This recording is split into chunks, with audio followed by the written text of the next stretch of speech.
کیا آپ جانتے ہیں کہ دنیا کی تاریخ میں پہلی بار روبوٹک سپر سولجرز کو باقاعدہ میدان جنگ میں اتار دیا گیا ہے اور ان کی پشت پناہی خود امریکی صدر کے بیٹے ایراک ٹرمپ کر رہے ہیں۔ امریکی frontier start up foundation future industries نے اپنے نئے ہیومنوائڈ روبوٹ فینٹم MK1 پر باقاعدہ مہلک ہتھیار نصب کرنے کا حتمی اعلان کر دیا ہے، لیکن سب سے زیادہ چونکا دینے والا سچ یہ ہے کہ ان جنگی روبوٹس کو یوکرین کے محاذ پر روسی افواج کے خلاف باقاعدہ لائیو ٹیسٹ بھی کیا جا چکا ہے۔ ویڈیو کو آخر تک دیکھیے کیونکہ آج ہم اس بھیانک سچائی کا احاطہ کریں گے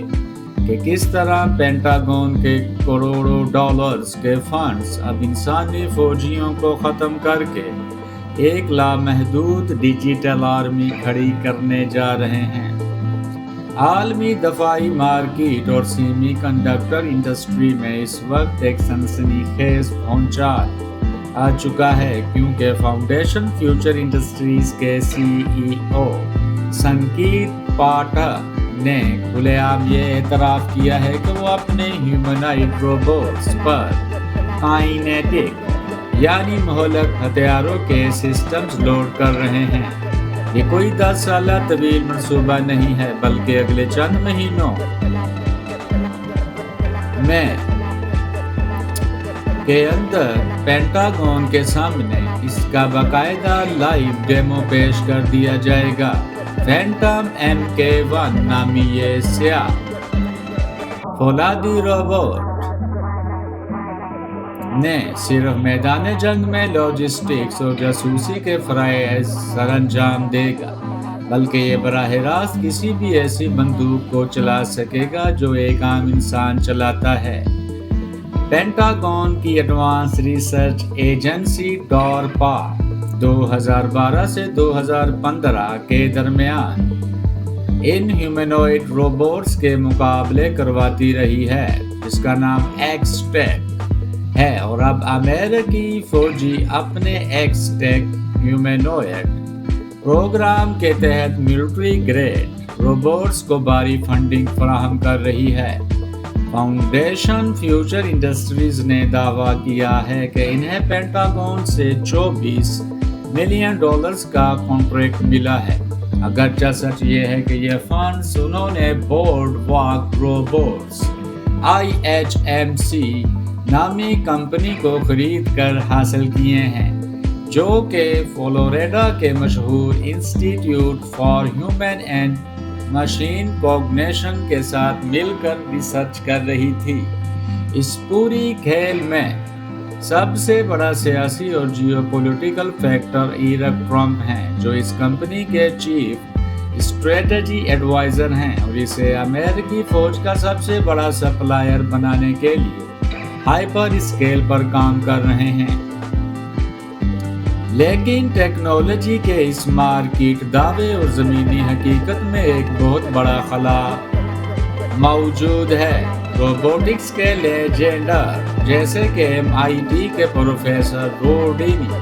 بروکس کا ماننا ہے کہ ہیومنوائڈ روبوٹس کو کسی نامعلوم اور پیچیدہ میدان جنگ میں 100% درستگی کے ساتھ چلانے کے لیے ابھی بھی کم از کم 10 سال کی طویل ریسرچ اور فائن ٹیوننگ درکار ہے۔ لیبارٹری کے اندر پارکور کنگ فو کا مظاہرہ کرنا الگ بات ہے، مگر جب ان روبوٹس کو کسی ملبے، ٹوٹی ہوئی سیڑھیوں یا گولیوں کی بوچھاڑ کے درمیان اتارا جاتا ہے تو ان کا لارج لینگویج ماڈل پر مبنی موش اسٹیک کنٹرول کھو دیتا ہے۔ انکلنگ اور فینٹم جیسے سسٹمز کے لیے سب سے بڑا چیلنج فزیکل مینیپولیشن ہے، یعنی ایک بندوق کو مضبوطی سے پکڑنا اور سیکنڈ کے 1000ویں حصے میں درست نشانہ لگانا ہارڈ ویئر کے لیے ابھی بھی ایک ادھورا خواب ہے۔ اب اصل جیو پولیٹیکل موڈ کو سمجھیے، جہاں امریکہ بھی یہ اخلاقی بحث کر رہا ہے کہ کیا روبوٹس کو انسانوں کو مارنے کی اجازت ہونی چاہیے، وہیں چائنا نے اس ٹیکنالوجی کو پبلک انٹرٹینمنٹ کی سطح پر لا کر اس کا لائیو ہارڈ ویئر ٹیسٹ شروع کر دیا ہے۔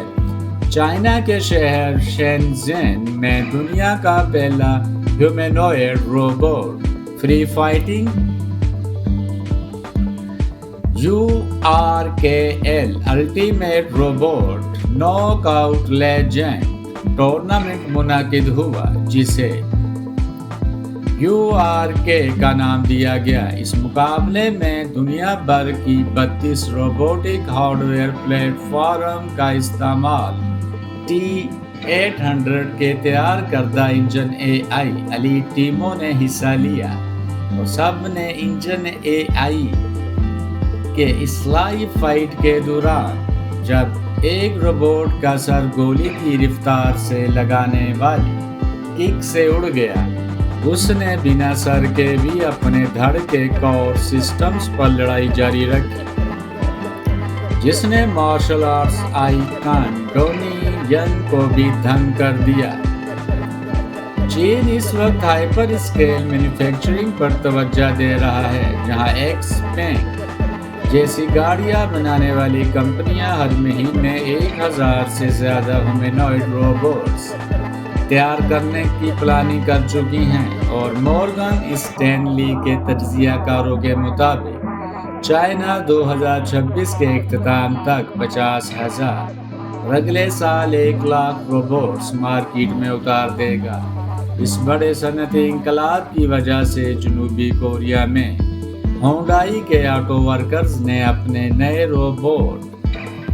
کے خوف سے ہڑتال کر دی ہے، جس کا نام ایٹلس ہے، کیونکہ یہ روبوٹ صرف $130,000 میں آتا ہے اور 2 سال میں اپنی قیمت پوری کر کے انسانوں کی نوکریاں ہمیشہ کے لیے نکل جاتا ہے۔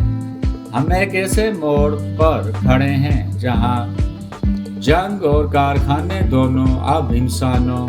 کے ہاتھ سے نکل کر ان ڈیجیٹل ہیومینائڈز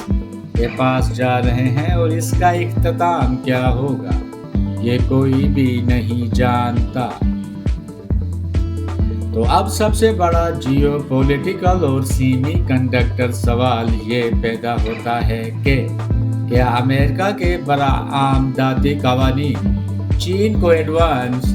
AI روبوٹکس کی دنیا میں روکنے میں بری طرح ناکام ہو چکے ہیں، یا انہوں نے الٹا چائنا کے اندر ایک ایسا اوپن سورس ہارڈ ویئر اور سافٹ ویئر ایکو سسٹم کھڑا کر دیا ہے جو مستقبل میں انویڈیا اور سلیکون ویلی کی عالمی بادشاہت کو پوری طرح ہڑپ کر جائے گا۔ کیا فاؤنڈیشن کا یہ فینٹم MK2 جو کہ اب واٹر پروف اور ڈسٹ پروف ہو کر آ رہا ہے، اس بات کا حتمی ثبوت ہے کہ اگلا بڑا ڈیجیٹل زلزلہ تائیوان یا واشنگٹن میں نہیں بلکہ بیجنگ اور پینٹاگون کے خفیہ گوداموں میں آنے والا ہے۔ سیمی کنڈکٹر، مصنوعی ذہانت اور عالمی جیو پولیٹیکل شطرنج کے ایسے ہی سنسنی خیز اور مستند تجزیوں کے لیے ہمارے چینل کے ساتھ جڑے رہیے۔ Subscribe to AI Revolution. Press the bell icon, turn on all notifications, and smash the like button to join an elite journey. Join the frontier of AI Revolution.